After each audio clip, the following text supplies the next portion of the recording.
They're the largest aircraft defending NATO. Based in the United Kingdom, they're able to fly anywhere in Europe in a matter of hours. They're the heavy bombers, and they're ready to protect the alliance. Fairford Air Base, England, 6 in the morning. Dawn is just beginning to break, but these U.S. Air Force crew members with Bomber Task Force Europe have been up for hours preparing for a mission that will take them over Eastern Europe, where they'll practice supporting Allied ground forces. For them, it's just another Monday. The mission of the Bomber Task Force is to provide deterrence and defense, to demonstrate that capability to all our partners and allies across Europe, and then also to integrate with those partners and allies through a series of missions throughout the time of their deployment. Ultimately, when we fly with those NATO allies and partners, we increase the strength of our assurance to the allies, and we send a powerful message of deterrence to our adversaries.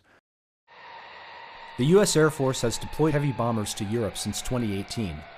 Often, they send the B-52 Stratofortress, one of the longest-serving and most reliable aircraft in NATO's arsenal. Its crews affectionately call it the Buff, big, ugly, fat fella. But what it lacks in looks, it makes up for in endurance. The B-52 can fly marathon, globe-spanning missions that begin and end in the United States.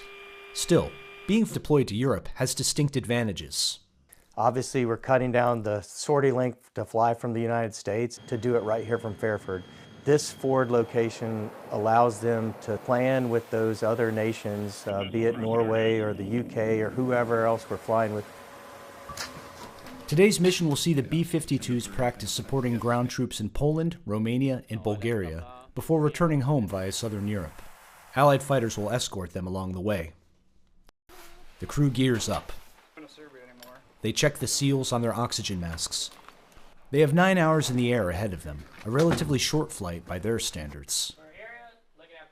They review details about the airspace during a pre-flight briefing. With many borders to cross and air traffic controllers to switch between, the European skies can be challenging for U.S. pilots. Meanwhile, maintenance crews are performing final checks on hundreds of components that need constant care. Without these skilled technicians, the Buff simply doesn't fly. A typical pre-flight is going to take about 8 hours for 4 individuals. After they complete all their actions, which for pre-flight could be upwards of 182 maintenance actions individually, then the aircraft is ready to fly. So for every hour of flight, it takes about 200 man-hours to help produce that sortie. The bomber crews head out to their planes, give the aircraft one last inspection, and climb in through a hatch in the belly. The crew settles in for takeoff, and the pilots fire up each of the B-52's 8 engines.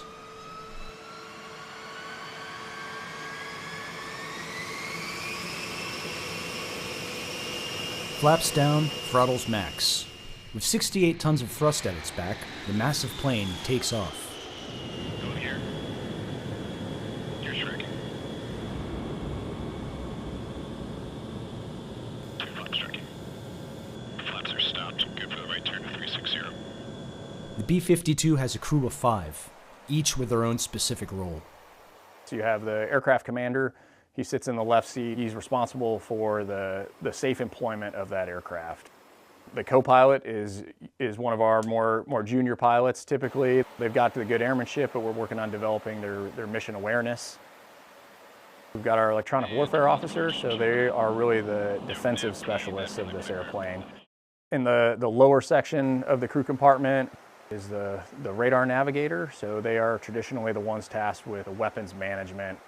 And then sitting next to them on the right is the navigator, and their kind of traditional duties center around mission timing, the route. As they near the target areas, the crews link up with Allied Joint Terminal Attack Controllers, or JTACs, on the ground. JTACs are highly skilled soldiers who specialize in spotting targets for aircraft or artillery. B-52s rely on them to make sure their strikes are on time and on target.